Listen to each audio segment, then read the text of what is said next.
So this question says that a car traveling at an average speed of 100 kilometers per hour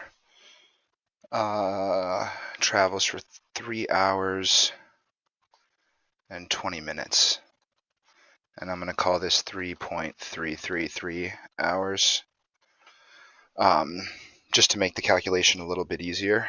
And then we want to find out how fast the car would have to be going to travel the same distance in 2 hours and 40 minutes. So the first thing we want to do is find out the distance. So the car is traveling 100 kilometers per hour for 3.3.